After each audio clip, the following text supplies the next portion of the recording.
Hello, hello, and welcome to this week's episode of the Super Intelligent Podcast. I'm here with the illustrious Mike Elgin. How are you doing? Very well, thank you. How are you doing? I am good. So this week I have been writing about Meta. It's big Ray-Ban glasses that they debut. There's the Meta Connect event on stage at Menlo Park. You know, Mark Zuckerberg's up there trying to do the Steve Jobs thing, debuting the new technology. So it was all about smart glasses. And then they had an accompanying neural band. Did you hear about that? Yes. Goes around the wrist and detects minute, electrical signals through the arm or something like that. Yeah, neurals. Not a thing. Running through the arm. So it's a companion to the glasses. The glasses cost $799, which is actually the price of the base iPhone 17, which came out last week. So that's kind of an interesting reference point. But I guess if you also buy the band, it'll interpret your movements and it'll be kind of like the replacement of a keyboard and mouse for your smart glasses. So I thought it was a little wild how they were using it. Did you see the you did? You sent me the link to the actual presentation and I didn't see it. I'm sorry. Couldn't find the time. Goodness. But I'm counting on your description of it. You told me that there were mishaps. Okay. So, all right. Pull up a chair, young one. I'll tell you the tale of Meta's horrendous AI demos, which I think were one for the books. So they're on stage. Zuckerberg's wearing very ill-fitting pants, mind you, for somebody who, thinks that... They match his ill-fitting glasses. Yes, his ill-fitting soul. Sorry. I only say that because he kind of tried to be a fashion icon for a while there and was making like fashion statements. So it's something he cares about. So he's like, we have these glasses and they're going to, have an always on companion that's going to talk to you as you're walking around. This is something we've heard with glasses for a while. And he's like, all right, to show you how it works, there's this influencer and he pops up on the video call. It's this chef guy. And Zuckerberg's like, all right, like take it away. Show us how it works. And the influencer goes, hey, Meta, start live AI. And then it's kind of like, hello, it's like a weird, not... Hello, Clarice. Yes, like not a friendly voice, which has been a push recently to make them less weird. This one was just weird. It was like, I see you're cooking something. And he had all these ingredients laid out. And he's like, yeah, I want to make a Korean barbecue sauce for my sandwich. And then she starts talking, and then he interrupts, which is actually a key technology advancement. Did you see like OpenAI was touting that? Apple added it to Siri, Perplexity has that also on their voice app for the iPhone, where if you can interrupt the agent and it will stop talking and listen to the new interaction. Yeah, so that's kind of like a trick. He didn't really call it out, but that's something that we know to be a new tech trick with voice AI. And he interrupts, he asks a question. She, in quotes, the AI, doesn't respond. It's kind of an awkward pause. He does it, he asks again, and she answers it, but she goes, I see you've already combined the ingredients. You can now grate the pear over the bowl. And like he hadn't done anything. This is the beginning of the demo. He's sitting there, empty bowls, unopened jars. And then he says again, what do I do first? She goes, I see you've already combined the ingredients. And so he's starting to get nervous because, of course, the whole thing is that she's supposed to be seeing what he's doing and commenting on it. And it's like, what are you even seeing? Like, what are you talking about? Nothing has happened here. And he goes, all right, looks like, he like taps his ears. Like, looks like the Wi-Fi's messed up. So back to you, Mark. And that's the first demo. Mark's just like... They go back to Mark's face. He's like... And then he's like... Yeah, this is the beginning of the presentation. So adrenaline is high. The crowd actually was laughing during this. And so he's kind of like... He says, it's all good. You work on technology for years and then the Wi-Fi gets you. It's like, that Wi-Fi. Okay. So that was number one. Any thoughts on what happened there? Well, talk about not learning from history. How many disastrous demos never work? That's why Apple has completely abandoned them and it's just showing people little movies during their announcements. Which is a little boring. You can't take chances like that. Yeah. And it's such a self-own. What you should do is you should You should have canned videos that are produced that show the thing in action, because people aren't that impressed that you pulled off a live demo. They always kind of suspect there's some monkey business going on in the background, even if you do it straight up and just do a live demo. And the other problem is that maybe it was Wi-Fi. And if it was Wi-Fi, it's because there was 10,000 people using Wi-Fi in that same place, right? It's really problematic to try to do networking and any sort of wireless anything in the presence of hundreds or thousands of phones. I don't know how many people were at the event, but it wasn't zero, right?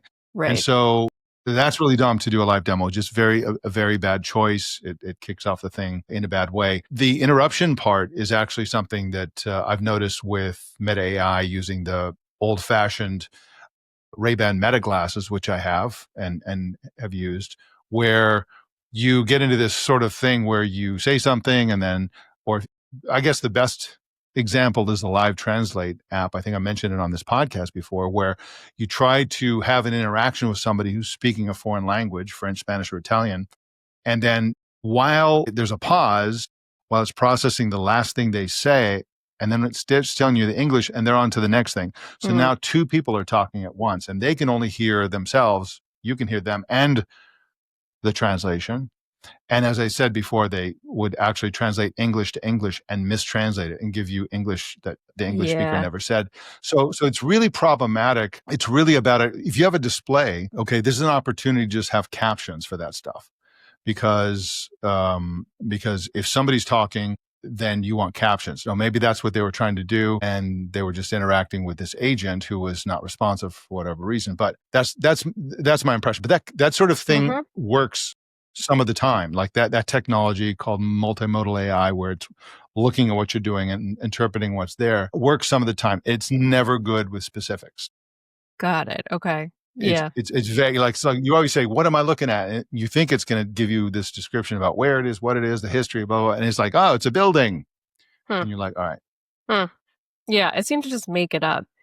On the demo point, I do disagree a little bit. I loved that they did a live demo. The Apple canned videos, I think, are an embarrassment for the tech industry, and they're just so far from the original spirit. To me, they just mark the degradation of everything. Like, it's not fun anymore. It's all fake. It's all for investors. I mean, it always was. But I think I commend them for doing a live demo. However, it was terrible. So they actually, the second one's worse. And I'll get there in a second. It was way worse, and it made me concerned for our future. But the first one, the CTO the next day had an explanation that did not make sense. He said, basically, this influencer who was on a different location, so he was shown via video on the screen on stage. So the Wi-Fi thing didn't really make sense. And then he said that basically when he said, hey, Meta, turn on live AI, he claimed that it activated all the glasses in the room. I don't know how many glasses were in the room because it was a contained stadium of, hundreds or thousands of people, not a football-sized stadium, a smaller, much smaller kind of just a stage with an audience. And then he was like that we also had routed traffic to a dev server, so a smaller server. So he claimed that they basically overwhelmed their servers and had like a DDoS or DDoS attack, which really didn't hold water for me.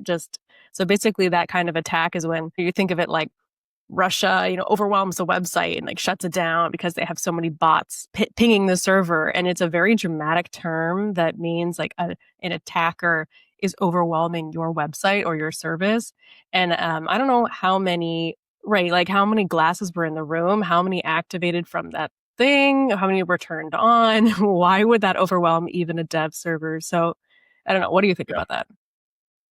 Well, I mean, taking it at face value, this is a problem. If you want to do a live demo and don't mess it up, you want to show it in actual conditions, right? In actual conditions, you're not on a stage in a room full of like thousands of people. Well, maybe you are, but they're kind of, they're not even simulating the actual conditions. You're not going to be in a place where you can activate all the other glasses in the room, most likely, for most users.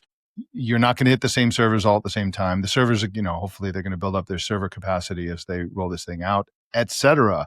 So I just think that, even if you do want to do a live demo, you don't mess around with the data part of it. You run it through a wire, you hide the wire, you say there's a wire and you tell why. But the worst thing is a fail, followed by a bunch of excuses that people may or may not believe. It's just bogus, it's amateur hour. And they're trying to talk about the future. Also, the idea that it activated the other glasses, well, what does that mean? They're there to tell us that we're all going to be wearing these things. Exactly. So That they're going that's to be very everywhere. odd. I mean, what they just routed it to the tiniest server that couldn't handle requests from a couple hundred things. What if the public is wearing the glasses? I mean, it just doesn't really make sense. I tried really hard to use the live translate feature of Ray-Ban Meta glasses in Oaxaca, Mexico for like a week. And it was so inconsistent in terms of it picking up other people's voices. Sometimes somebody would be 4 or 5 feet away and it would just not register them talking. And Yeah, sometimes I was picking up conversations literally from like 40 or 50 feet away. And I don't know if it was the acoustics of the room or some jeez. other factor, but basically that's a weakness of the version that I've tried, which is that it doesn't have a way to gauge whether the person you're trying to translate the language of is right in front of you or far away. Right. Yeah, so the whole glitching thing is especially significant in a language translation setting. But yeah, I don't know, because it still worked. It was inaccurate. I don't know if that is a server overload. Okay, so anyway, the second one is where it started to get Zuckerberg was visibly upset. It was very awkward. So this is about 20, 30 minutes later in the keynote, which is like a total of an hour and a half. So these two incidents happened and is not a very long period of time. They were key demos. So he puts on his glasses. He's got his neural band, which I think is interesting and potentially innovative. And I was like, okay, we're doing something here. So basically, it has like EMG like sensors in it, and it can detect your little movements and correspond that to like selecting a button on the glasses. Let's say you want to end your trip. You have turn by turn directions showing up on your glasses. You could press end by You did this. yeah. No, that's not the gesture. No. No, yeah, you I'm have doing to the cut off the head gesture. right. Yeah, you have to make, I guess, your hand sort of twitch. You have to create a motion so you can twitch, put your fingers together. An interesting one is you can write on a table in acting like you're spelling out like hi, like you write like HI and you pretend you're writing, and it will input those letters into the text box. So they're trying, you know, that's similar to One some of the stuff. gestures is you Yeah. can turn volume up and down by pinching and then turning like clockwise or Is counterclockwise it? for volume. Yeah, that's Hmm. one. It's interesting because the Apple display, what's it called? Vision Pro. I'm sorry, the Apple Vision Pro, that has gaze detection. It can tell which icon that's floating in space that you're looking at. And then when you just pinch, you select that icon, the one you're looking at. So part of that interface is your eye direction. I don't believe these have that, but the types of gesture and the way that Vision Pro works is it has cameras around looking at your hands. This is not cameras. This is just it's looking at the electrons, I guess, going through your nervous system or something. I don't know. It's very crazy, but you mentioned that it's very cool and very advanced. I think all the glasses are very cool and very advanced. I'm sorry, not all the glasses. This new version, the display Mm-hmm. version of Meta Ray-Ban glasses, it's very advanced stuff. And I've always had a feeling that Ray-Ban Meta glasses were subsidized. It seems like should cost $400 or $500, and they sell them for $300. This looks like it must cost $1,000 to $1,200, and they're Mm-hmm. selling it for $800. Oh. So it's really advanced technology. I mean, really, really advanced. When they had their prototype, I don't know when they rolled that out. Was it last year or less long ago than that? These things were much bulkier, much heavier. Battery life was like 45 minutes. They were hot, and Yeah. they cost like $10,000 to build the prototype. I mean, and so Of the they've glasses, managed not the of the band. glasses, Yeah. right? And the thing lit up one where the screen was. It would light up that whole eye, so you had this like robot face. And so the fact that they've gotten it smaller, lighter, cooler, longer battery life, can't see the screen in the lens, and they're selling for $800. That seems like almost miraculous. They are way ahead of everyone else, as far as I can tell. I think you're right. And so we're going to get into whether they're cool or not. But let me just describe what happened with the neural band demo. So this is one Zuckerberg Okay. did himself. So the other one was an influencer offsite. This one, Zuckerberg's on stage in his ill-fitting pants. I'm so sorry. That's petty and inappropriate, but I can't unsee it. And and so he's like, I'm going to answer a call, a WhatsApp call. So you can see they kind of have a projection of what he's seeing in his glasses. It's sort of like a split screen. So you have Zuckerberg on one side and then what he's seeing on the other projected. And he's like, all right, so Boz is going to give me a call. Boz is that CTO I mentioned who was explaining what happened the next day. So a call comes in. It's like beep, beep, beep, beep, beep, beep, beep, beep. It's like kind of his Great sound robotic effects. beeps and boops. And it just keeps going and going. Beep, boop, beep, boop. Beep, beep, beep, beep, beep, beep, like too long, and he cannot answer the call. And he's twitching his hand like he's gonna crush someone's tiny little head in his hand. He's like, and it won't work. And then he's like, all right, let's get another call. And so it goes beep, beep, beep, beep. It quickly goes into it, beep, beep, beep, beep, and it keeps going and going. And he's like, gonna freak out. He's like twitching, and it just doesn't work. And so he's like, I don't know what happened there. And he's starting to really get flustered. And so Boz calls and he goes, let's go for a fourth. And so this is the fourth time. So we're hearing beep, beep, beep, beep, beep, beep, beep, beep, constantly. And he cannot pick up the phone. And we're seeing the call come in on the screen. And then he goes like, all right, one more time. So it happens again for a fifth. And then he goes, well, that's too bad. And he just he just moves on. Like he could not answer the call with this simple thing. And he's twitching and he's got his nerdy glasses on and he looks distressed. And I'm just thinking to myself, I cannot live in a world where people are wearing giant, bulky Poindexter glasses and physically twitching. And then he moves on. He's moving to the next slide by moving his hand like this, kind of like rolling his thumb over his forefinger. He's doing all these weird things with his hand. And it's very innovative, but I found it uncomfortable to look at. Definitely.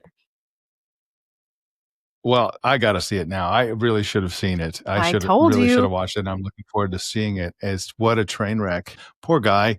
Everybody wants to be Steve Jobs, and he just ain't. No.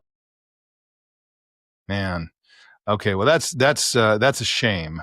But what's interesting about all these things that didn't work in the demo is that they're actually being well reviewed. Like Yeah. some of the reviewers I've seen are very impressed with the whole thing. Right. I do think there are a lot of sort of meta apologists who are saying, well, it doesn't matter. There are people who are saying there have been terrible demos of technology that's gone on to be very successful. So, of course, it doesn't it doesn't say what's going to happen with this technology. It was just, I think, objectively entertaining. So, Yeah. worth a Yes. watch just because it's rare, a live demo and a live demo that goes so poorly. But no, I think it's an exaggeration to say, Meta is going to fail. Well, I hope they do because, I mean, the reality is that Meta is a horrible company and they do horrible things. They are ethically challenged and they keep being ethically challenged. They have a really ton of really, really bad ideas.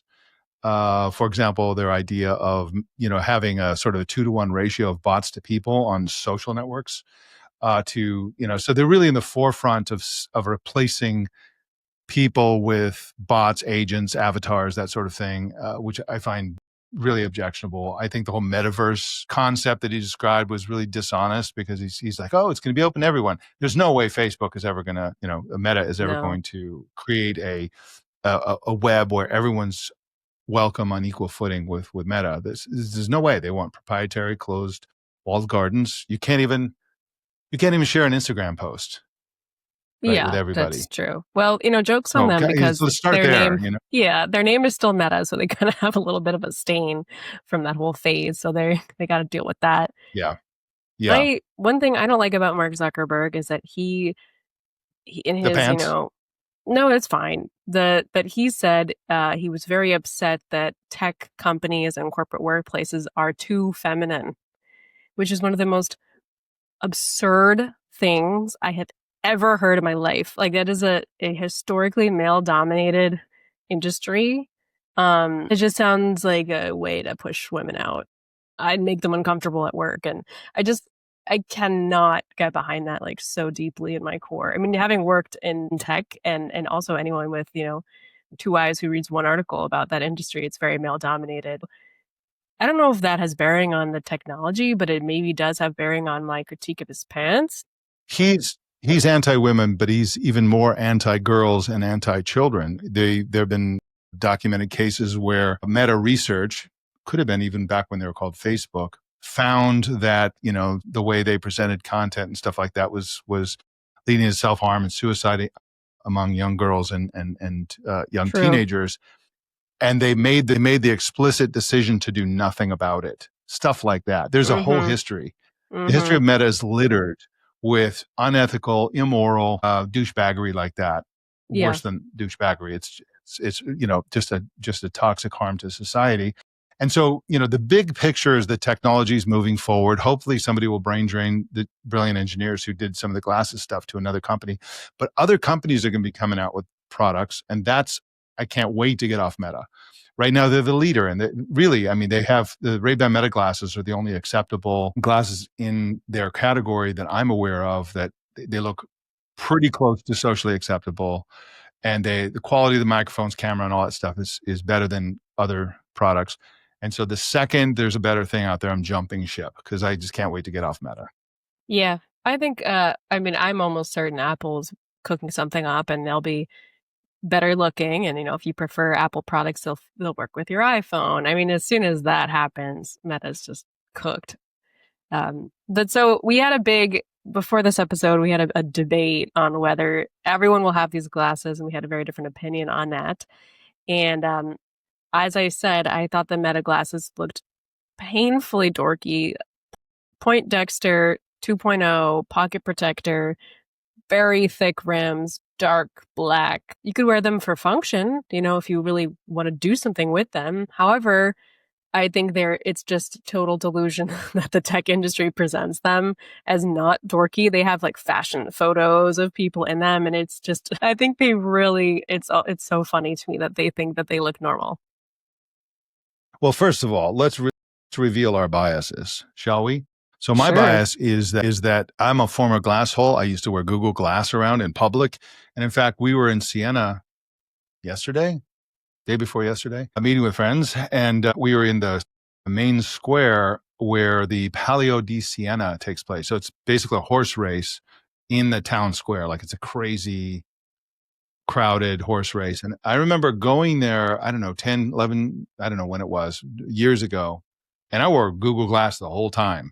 Like Mm-hmm. I was reminded of that going, wow, this just boom mic thing came out above the glasses and stuff like that. Nobody gave me a second glance. Even wearing Google Glass we were living in Florence at the time.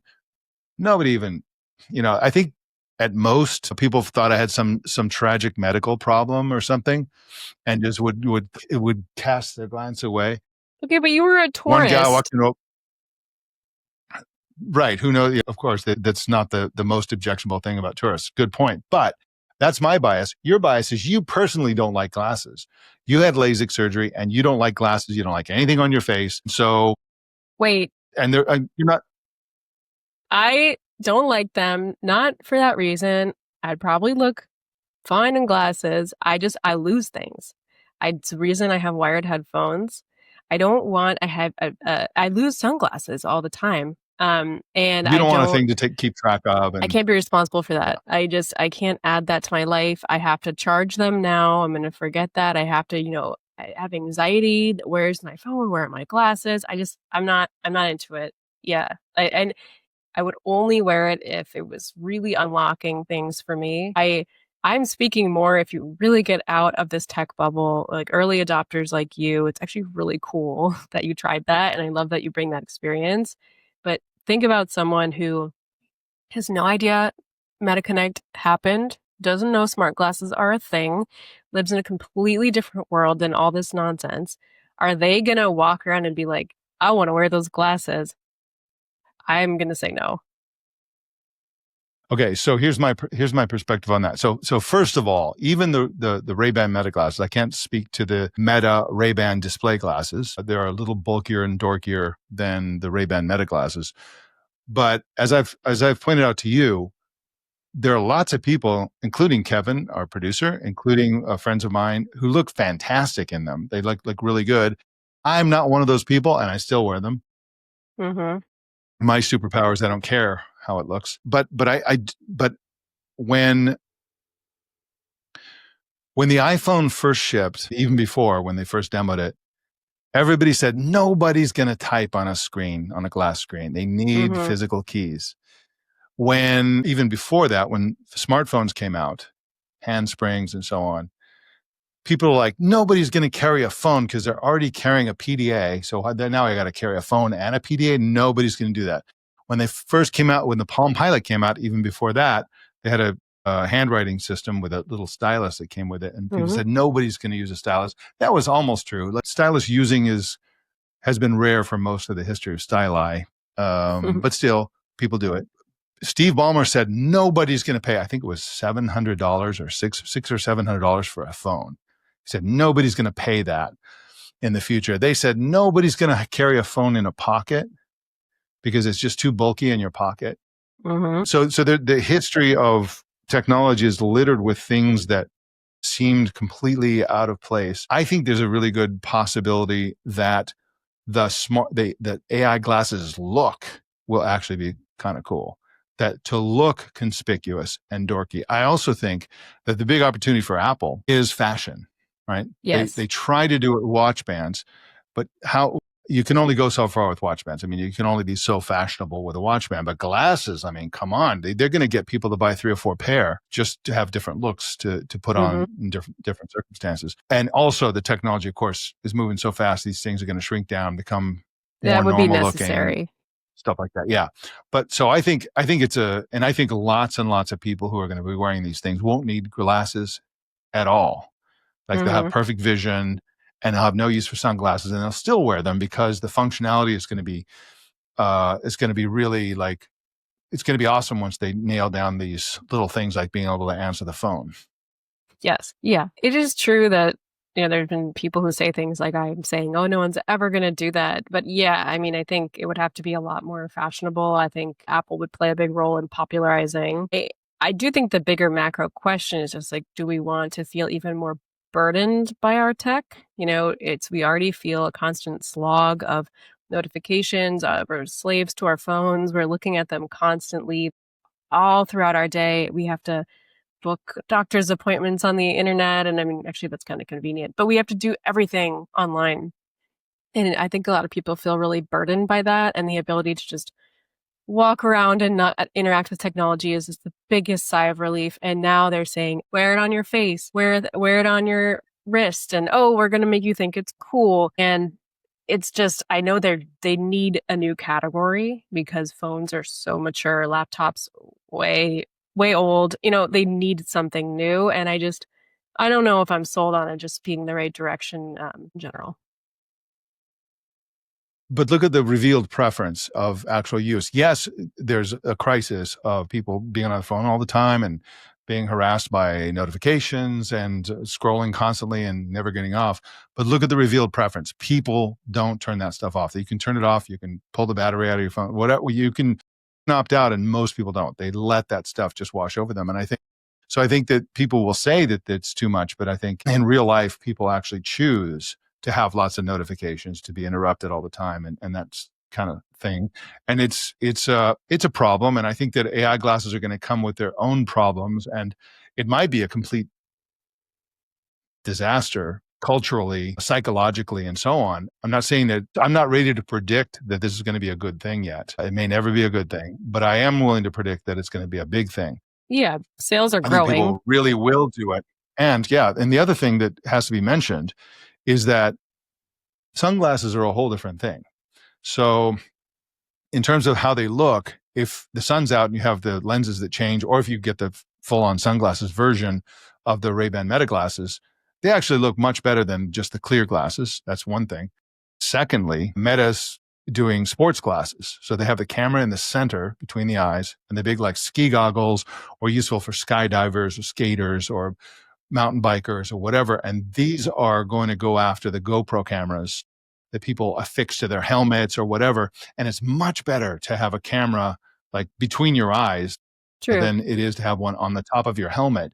And so I think that one of the ways that this enters the culture is that they'll come to be associated with extreme sports and with, cool people who are outside, like, skiing down mountains and stuff like that. And so, and that's a reason to use them. I mean, I can see lots of people who are like outdoorsy types or, extreme sportsmen, like, to then not use them unless they're using the camera while they're on the slopes. And by the way, while they're on the slopes or while they're deep sea fishing or whatever it is they're doing, you can be talking to people hands free.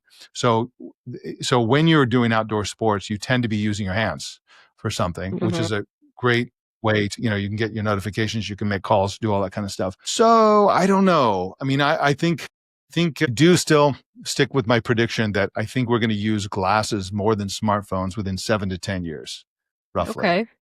Hmm. I think they'll be so compelling.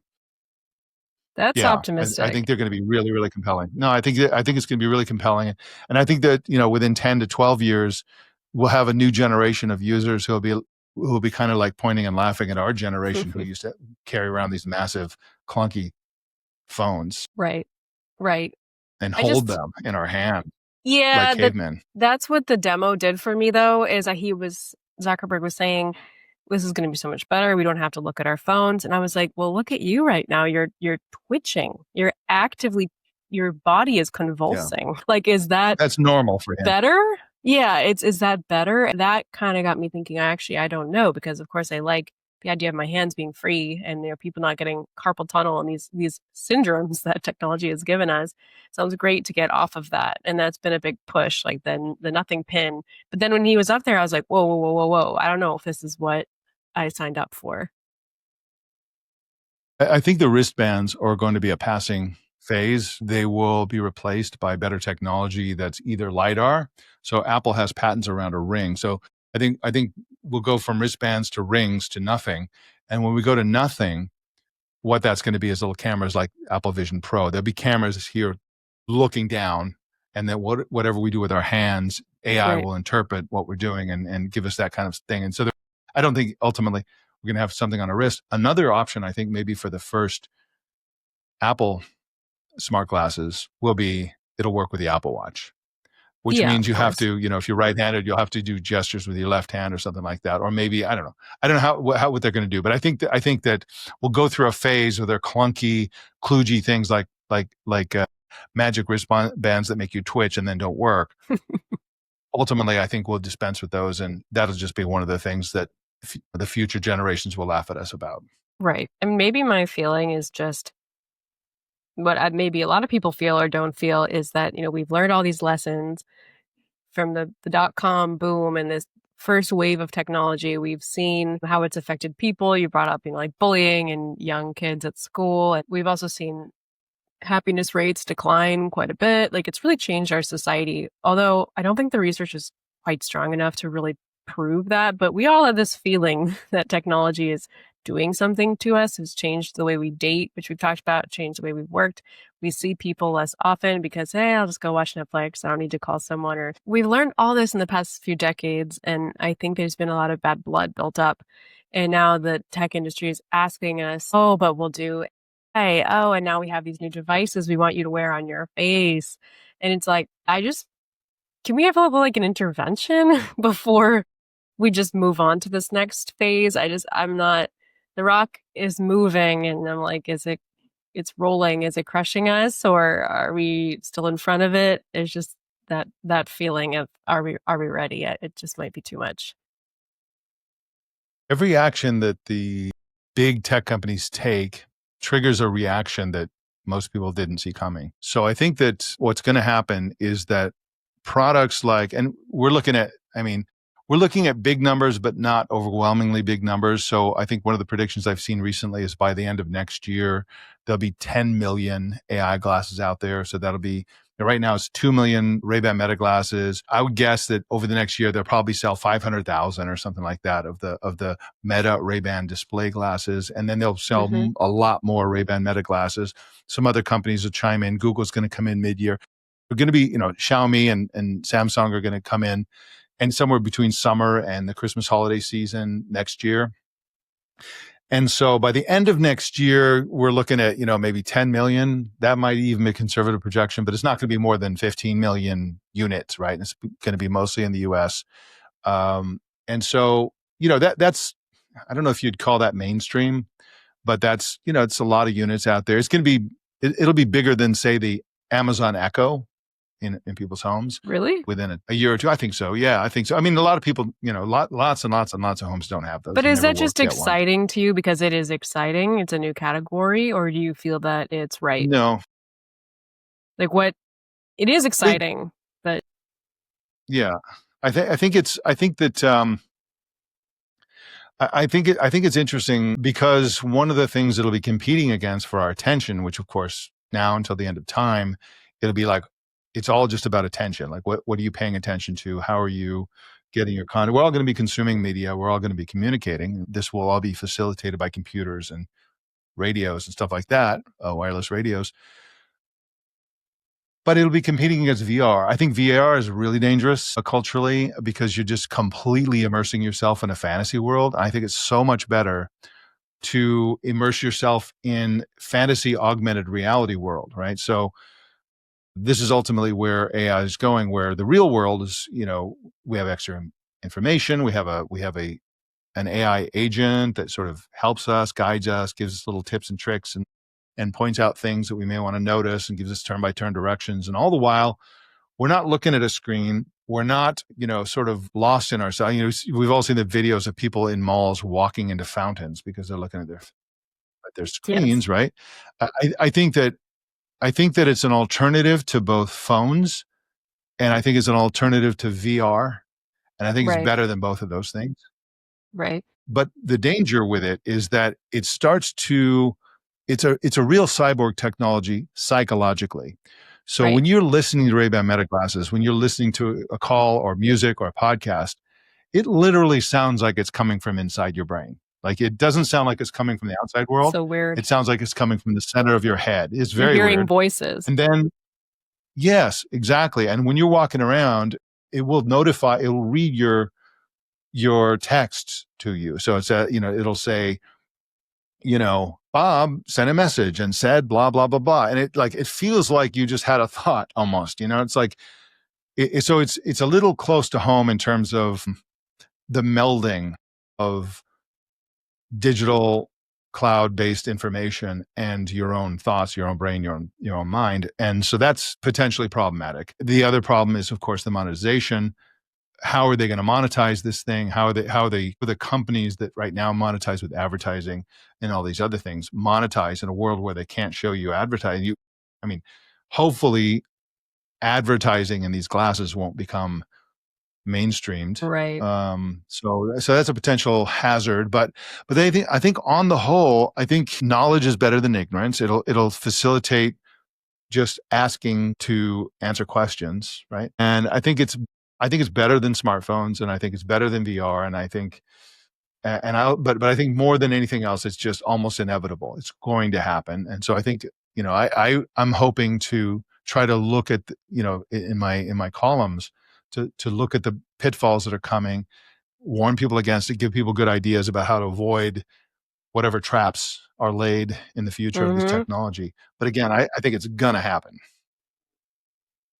Well, whether it's good or not, I guess we'll see. I just cognitively for the psychologists out there, does it affect us negatively? Okay, let me see if I can make this point. So with phones and computers, we lack the satisfaction of writing a letter, sealing it, and sending it. Like there's a effect on you when you complete cause and effect of a task that I feel we have lost with a lot of digital stuff that can make us feel less grounded, less satisfied, like we're in a constant stream, like we are not effective, like we are not capable. And so that could be there's so many examples of that, but just the ability to complete a task and feel that you did something and it's done is kind of taken from us. And so, or we take it from ourselves, to your point, we do this. Yes, Yes. yes, But, the whole world system relies on these. So what are you not going to do? Banking, what are you just not going to participate in the digital economy? You have to. So with this, it's like, you're you're not even looking at people. If in the demo it was you could see him, but he had a split screen of the WhatsApp call. Okay, now I'm looking at someone and I'm not even really looking at them. I have one eyeball to the left and one on them. Is that can we thrive in that environment? Now, that's one thing that we still do for the most part is look at things, and now there'll be a tech intermediary obscuring it. So, I mean, what do you think about that? Like you say, it's tempting stuff, and I think that we Paleolithic apes are not prepared to make the choices that would we also can write letters. Dear Ashley, I hope this finds you well. We can do that, but we don't. We choose not to because it's like there's an email, off it goes. So, Of course. and part of that fact that we don't take the time to do those kinds of things that give us that satisfaction is because of all the internet mediated stuff that makes us so busy all the time. So it's a combination of the fact that it's easier and quicker, and also the fact that the modern world has made us more stressed and busy and out of time than before. So I think that, they're great points you're making, but I think there will always be, the choices will only grow and grow, and anybody can choose to have any level of digitization that they want. One of the points I started to make earlier is that once these things create demand for smart glasses, for example, just the ability to get information quickly, to replace Googling it with just asking your assistant and getting the answers to the questions you have, that demand will be created, but people will feel queasy about the privacy violation of themselves because their locations can be tracked, all that kind of stuff. But also they will be the agent of violating other people's privacy who didn't sign the user agreement, who didn't agree to any of it, and with a camera, right? So I think there'll be a demand created for glasses that are privacy focused and have no camera. And people Apple, will be able to choose these. right? Well, Apple's going to do the camera. Well, maybe. Who knows? But Well, yeah, people, a minority will choose these devices. If you look at the smartphone world today, we all complain about this surveillance capitalism and the violation of privacy, the hoovering up of data. But we could actually buy Android phones that are totally private, encrypted, all that stuff, but we don't. We don't buy those, right, for the most part. So I think there'll be choice out there. I think people will be able to choose to do it, but really we're all going to be dragged kicking and screaming into a world where these cameras on everybody's glasses. And so it's really, it's not just the wearer who is going to suffer through the AI glasses age. It's also everybody else, because we're the ones the cameras are pointed at. We're the ones whose voices can be picked up by everybody's glasses. What I've noticed is that, Ray-Ban Meta glasses, I've used them in all kinds of circumstances. They do a flashing light when it takes a picture. They do a pulsing light when it's taking video. Nobody's ever noticed. Nobody notices those. Those are, I mean, if you're sitting there across the table from somebody, of course they would notice that. But I don't think those are effective. They're also easily to defeat. They sell little aftermarket little pieces of tape that go over that stuff. So it's going to be a new world. But again, we got used to the smartphone world where people are pointing cameras in every direction, and we're taking a million times more pictures than anybody ever did before. So that's true. I do think it's interesting that the tech industry, and I mean industry in general, loves the argument of oh, well, we got used to it in the past, and there's almost this, I don't know what the inspiration from it is. Is it evolution that we think that, unless it kills us, we'll just do it if we're making that choice? And then it's, we say, why do we go on our phone so much when they're making us miserable? Oh, but we still do it, so it's fine. And can we be trusted? I don't know. So I wonder how strong that argument is, which the tech industry and many people make. We're rats in a science project, and we just want the pellets, right? So it's the benefits that wear down our resistance. I remember when I was in high school, I was hanging out with some friends. We were driving around LA, going to clubs and stuff like that. One of my friends had a girlfriend who was from France. She was like a exchange student or something like that. And we ran out of money, so we went to an ATM, and she's like, "You Americans are so lazy. You can't wait till the bank is open. You have to have the machine." And of course, now there's an ATM on every French street. Right. It's just, it's difficult. It's easy to argue against the new technology when you're not when you haven't experienced the benefits of that technology, right? So have you Mm-hmm. ever done VR before? Mm-hmm. Right. So Made me sick. VR is like, oh, VR, this is like totally weird. And then you do it and you're like, wow, this is like really, it's kind of amazing, It was cool, but it So made me there's sick. something about, yeah, well, that you're lucky. Maybe you'll be able to stay away from it easier than most people will. But, you have a good life. Your house is getting ever more beautiful with every room you paint. And, you work in a big Apple and, I travel a lot, you travel a lot, and our lives are pretty good. But there are lots and lots of people in the world who live in slums, live in ugly places, have horrible families, just want to hide. And VR is going to be a place where people can go, where they can live a beautiful life and be anybody and do anything. And I think it's going to be irresistible. So I'm really, really worried about VR. We haven't talked about Hmm. VR much on this Hmm. podcast, but I'm really, really worried about VR, the future I don't of hear virtual much about reality. VR. Interesting. I Yeah. kind of forgot about it. Maybe because I'm not super into gaming. So, one thing with VR and glasses that we haven't talked about yet that did allow other technologies to really take off is it's not clear to me how it'll be a business opportunity, like that how businesses will grow through the glasses. I think that's really critical because what forces people to start using a lot of this stuff is because, like I said, oh, we can't bank without it, or I can't talk to my coworkers unless I send an email. Like I can't be on this project if I'm sending letters. So, how do you think glasses will factor into the business world?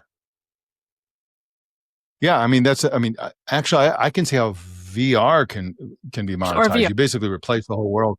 Well, VR, you just basically McDonald's has McDonald's everywhere inside virtual reality, and people have meetings and meeting places which you charge for. You can sell and buy real estate. You can sell and buy planets. You can, there's a ton of retail. That's another one of the things I don't like about VR because basically it's another world. You can put ads everywhere. You can do all this kind of stuff. Augmented reality is a tougher one to monetize, I think. I think that, they're going to have to find some way to monetize search type information or AI type stuff. And I don't know what that's going to be. And I can't really picture it. I've seen exaggerated demos on YouTube where they show a world of VR with just a barrage of ads coming in at all times. It's deliberately designed to look like a nightmare. And that would be a nightmare. I would hate that a lot. I mean, it's just, just to be Right. spammed constantly just with your visual field of view, that is not good. And so I hope that doesn't happen. I think that in the short term, I think we're going to be okay. I think in the short term, glasses are going to depend on smartphones. And so it'll be all the problems with smartphones plus sort of a reason to not pull the phone out. But once you lose the phone, once you lose all those apps, I don't know how many apps you've paid for, but lots of people pay for lots and lots of apps. I'm not sure that the app ecosystem is going to work as well I on don't think you'll smart lose the glasses. I'm not phone. even sure. I don't think you'll lose the phone. I think it'll just be a companion to it. I think there'll be features that occur on both, or the phone will have some kind of on-device processing that works with the glasses. I don't see phones. They've just proven to be so ubiquitous and they can do so much. Laptops, I'm like, uh, they're looking real old to me. I don't know. I look at my laptop and I'm looking at the keyboard and I thought I was thinking about Control Alt Delete this week, and I'm like, we've been doing Control Alt Delete like so long, 20 years, and they never developed a single button for it, or there's just so much that feels it's starting to really feel dated. And I don't know about laptops sticking around, but phones, maybe a phone plus glasses. Yeah. It's a kind of a weird thing that I've seen in the evolution of my own thinking about this stuff is that I used to be the biggest iPad Mm, enthusiast. In yeah. fact, there was a period of, I don't know, 3, 4, 5 months where I used an iPad exclusively for all my work. Me I had a too, with pen, a I had a little keyboard. keyboard. Yeah, it's great. Yeah. And then I think I switched. I'm not sure if I went from the Chromebook to the iPad or the iPad to the Chrome. I think it was Chromebook to the iPad. And then the M1 chip came out and the MacBook Pros came out, and I saw how fast that was for browsing. Hmm. I'm like, I got to have one of those. And then I carried around the iPad a lot, and I have a heavy one because I like the Magic Keyboard only works with one bulky, heavy iPad model. The keyboard. and I have that for the keyboard. Yeah. The keyboard. And just with every passing day, keyboard, yeah, it's a song from the 70s. The iPad just seems more clunky and objectionable with every passing day, and I find myself looking forward to getting rid of it and replacing it with an ebook reader. Okay. Yeah. I don't use anything on the iPad anymore. I don't use any apps. I just write on it and I read on it. That's all I do. So I think I can do all that with an ebook reader. And I think by the end of the year, I'll be iPad free. That's my prediction. Well, keep us posted. I mean, we are Yeah. recording this I'm on a laptop. What are you on? I'm on M1 MacBook Pro, the one that I bought after I saw the M1 chip. And it's the best for tragic this type that of it's dated thing. already. It's fantastic. It's fantastic. Right. And so it's kind of funny because in our family, everybody in my family has a MacBook Pro. Everybody in my family has an Apple Watch, an iPad. It's like we have all of the things. Like we have, over the years, my nuclear family has given Apple $1 million. Like it feels like Kevin has a studio display, $4,000 display or whatever it is. He's got the Vision Pro, all that stuff. Cool. So it's ridiculous. And I basically want to slim down. And I want, I kind of want the glasses instead of I don't care about a phone so much anymore, right?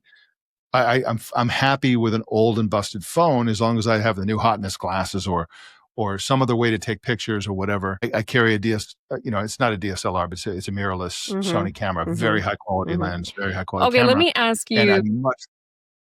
Okay, so I'm wondering if it's just, people's lifestyles, like what tech they're drawn to. And with the glasses and the nerdiness thing, I could see that being a big issue for dating. Like if that's not, they're nerdy. I mean, like I said, wear those Ray-Ban Meta glasses and you'll never get laid again.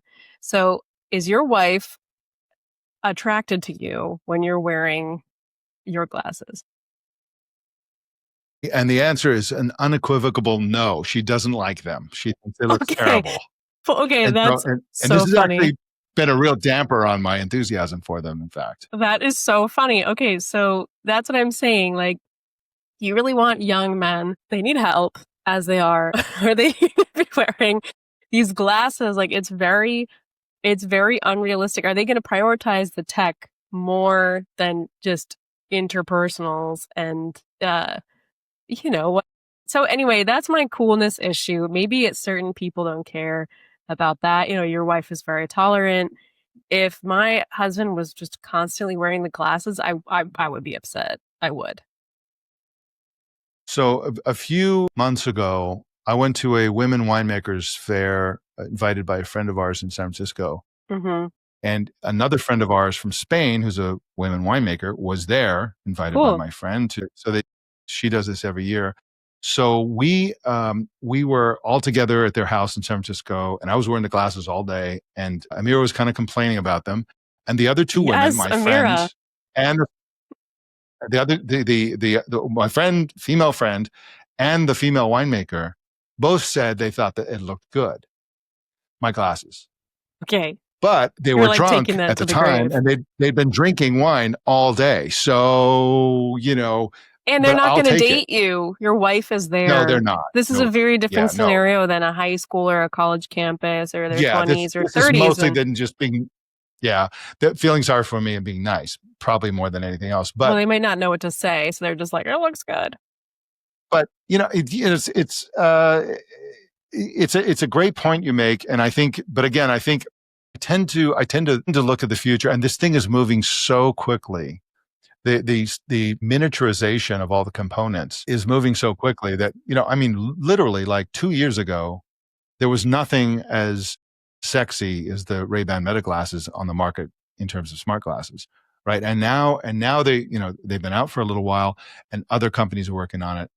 Google, Samsung, Xiaomi, Apple, right, and a whole bunch of startups. And so I think that it'll be perfect. I think it'll be easy for people to have glasses that look good, that are also smart glasses. Again, also, especially if you lose the camera. I think the camera is going to be a big problem. Yeah. The companies want it because it enables multimodal AI, and taking pictures is actually a big use case for smart glasses in the same way that setting timers in the kitchen is a big use case for Amazon Echoes, right? They thought it was going to change the world, but actually it's mostly timers and play music and, Right. mundane things like that. Google Glass was almost entirely about the camera. Most people did nothing else except take pictures.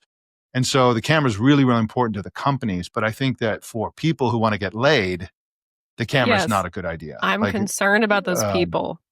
Yes. Yes. And I mean, there's a reason. That's what we're here for, folks. Get Yes. the young people laid. Yes, exactly. And I mean, there are a lot of smart glasses out there. More people could buy them. I've never seen, I can't think of one person I've ever seen wearing them. Maybe they were and they looked so cool and I'm so wrong. But I am certainly not in groups where people are wearing them. And maybe the adoption is fast but slow at the same time. And there is some hesitation. But there could also be that they'll get adopted. You'll be right. Speed of light, they'll be a new device, but they might go in and out of favor. They might not replace the phone. Maybe people will just use them as cameras, and then the iPhone will drop its camera and that'll just be what it's for. I mean, I don't know how it's going to play out, but it might not be as revolutionary and dramatic as they say. I think there's just a lot of hype, and I'm sensing hype. I think I'm just reacting to that, and I'm unsure if it's really what we see now portends that. Yeah. I also want to add to your list of possibilities the possibility that they become a status symbol.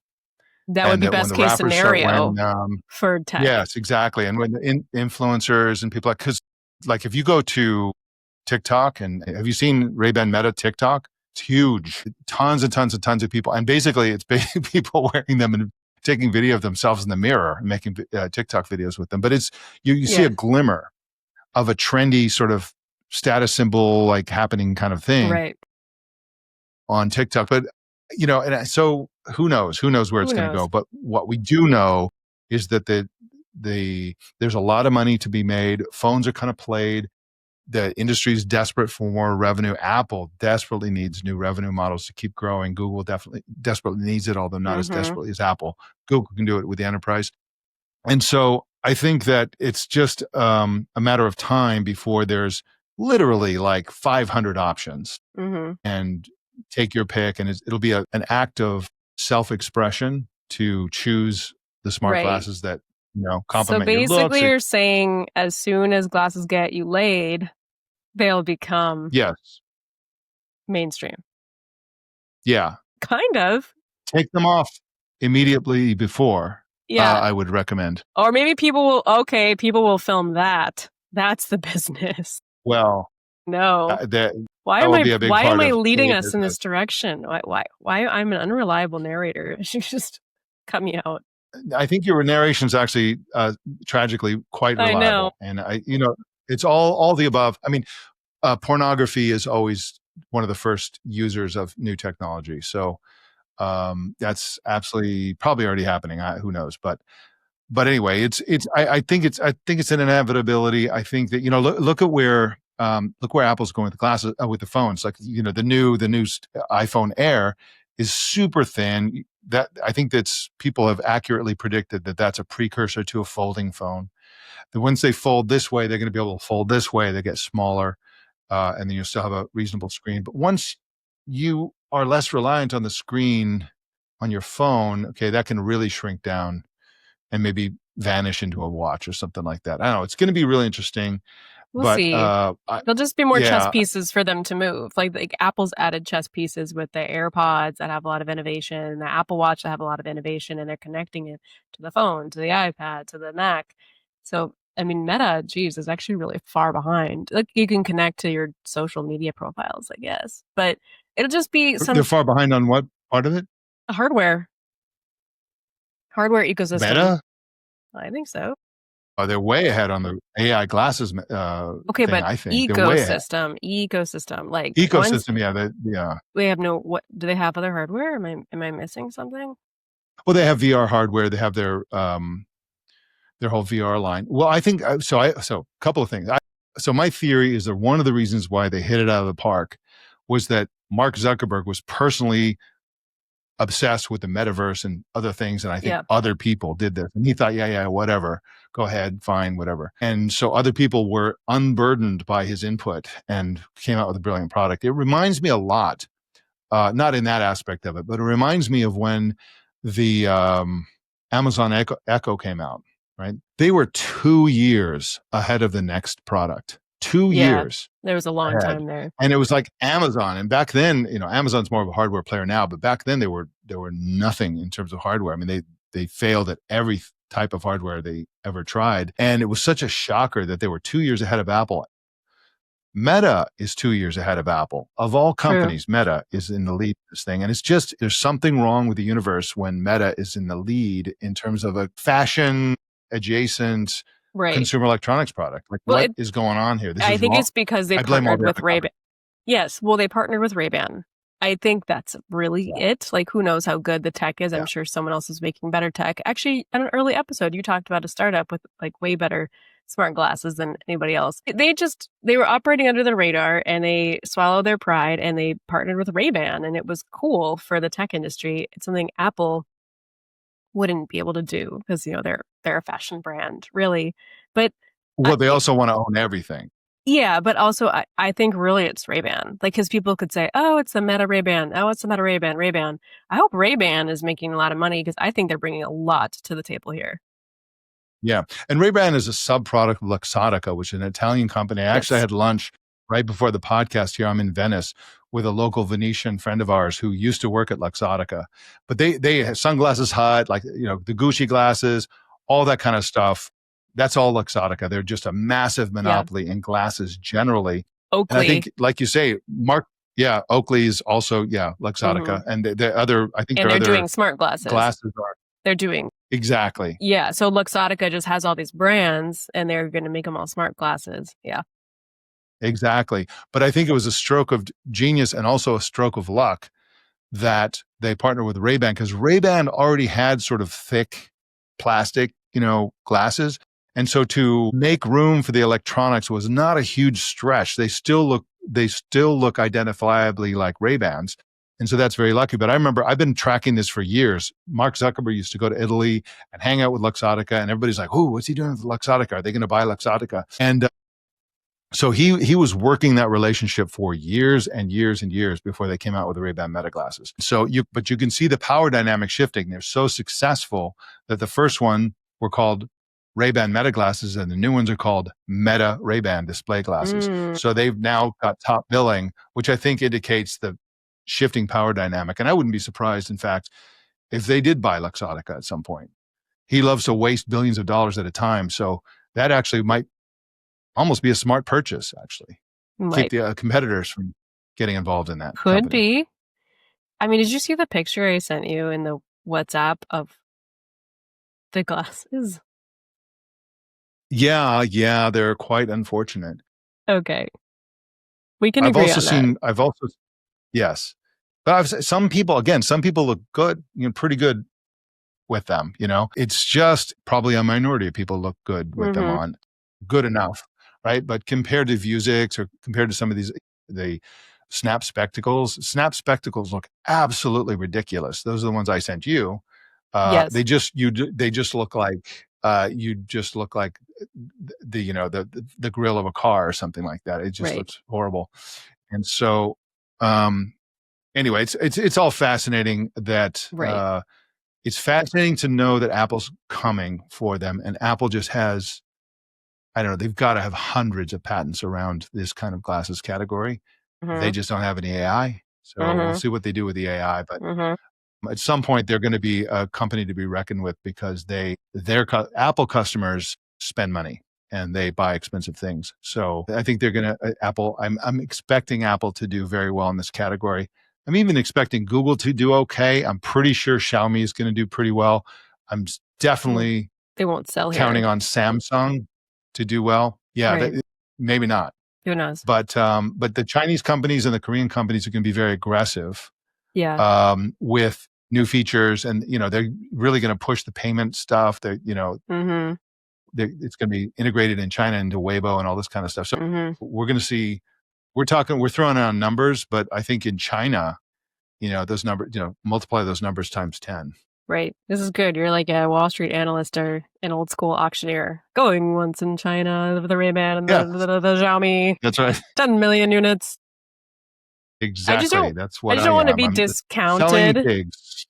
Yes, you're hawking spectacles. But I just like I know we talk about technology, but we've also talked about like, beauty and expression. And I don't want this to be a situation where we just forego any interest in design or how we want it to look or how we want our relationships to look just because the tech industry is unstoppable. And I think that I don't want everyone I don't want everyone to look like Mark Zuckerberg did on stage, twitching with giant Poindexter glasses on just because it allows us to, look at a map on the, we can look at a map. It's fine. We don't need to do all that. And so I'm just kind of saying like, slow the roll here. I want them to prove themselves. I don't want it to be an inevitability.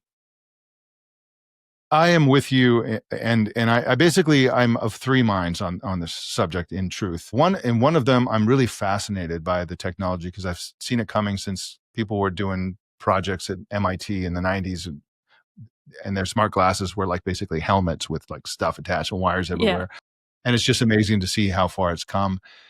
And it's almost ready for the mainstream consumer marketplace. So I'm really fascinated by that aspect of technology. I really love the idea of not sitting with ignorance. I need to know things. And when I need to know things, I want to know right now. And so I'm kind of excited by that. But I'm also a traveler. I spend a lot of time slogging through airports and being in places where I'd like contextual information about my surroundings and I don't have my hands free. So I can see the utility of it. And I'm with you entirely where I just think we don't want to lose the joy and happiness of real life and living in the real world because many of these things are conspiring to take that away from us. And Yes. I agree with you completely that's it will never be as good as having a good life with real people. Like none of this stuff will. Of that mind as well. So, um, Well, I feel good about that. my bigger message, the one that I really stand by in this podcast, is that this is going to happen. It's going to go mainstream and it's going to be huge and everybody's going to wear them. And I'm not saying that's going to be good or bad, but I'm saying it's going to happen. And prepare for it, which is what we're doing by talking about it. Well, Yes. if anyone's made it this far, good on you. If you're still, I can't believe, I never thought I would talk about sunglasses and glasses and all the weird directions we took it for was an hour and 11 minutes. So Yeah. I'm satisfied. And I'd like to close it out because you launched it. But before I do, I would like to make one other point, which I think is an interesting sort of historical point, which is that I've been writing about AR glasses, augmented reality glasses for many, many years. And we always thought it was going to be a certain kind of thing. We thought that it would be heads up display glasses giving you information and enabling communication, which is in fact what the Meta Ray-Ban display glasses do. They do that. It's a heads up display. It's not augmented reality. It's not spatial computing. It doesn't attach the information to objects in the environment. It's just a screen that moves with your head. And then we expect after that, we'll have spatial computing where things are sort of attached to the walls, attached to the things, and actual reality is augmented. What we didn't predict was LLMs and generative AI components to it. But that's the thing that's really making this. It turns out that these glasses, which we thought would be AR glasses, are in fact AI glasses. AI is the main thing. AI is the thing that makes it possible, that makes it doable. And I don't think anybody really saw it coming quite like that. So I think that's an interesting, it turns out that this thing we've been talking about for years and years and years is really part of the AI story and not part of the VR AR story as much. Yes. So it's true. We didn't really strike down. That's the whole AR VR thing being bulky and like that didn't become an inevitability that people thought. I think it was just form factor. And now there's a slimmer form factor and there's AI. So it's kind of a different proposition. yeah. So, all right. Well, I'd like to wrap it up by saying that if you're listening to this podcast through your AI glasses, let us know. Let us know where you were and what you were doing when you were listening to this podcast through your AI glasses. Let us know what you think about AI glasses, whether you think that you won't wear them because they look ugly. You won't wear them because they violate everyone's privacy. You won't wear them because they're too trendy, or you will wear them. Let us know. Send us email to superintelligentpodcast@gmail.com. we'd love to hear from you. And of course, we'd love to get a 5-star rating from you and a glowing review, and also tell your friends about us. We'd like to get as many people listening as possible. My name is Mike Elgin. I'm here with Emily Forlini, and we're happy you joined us on this episode of Super Intelligent. Thank you, and we'll see you next week.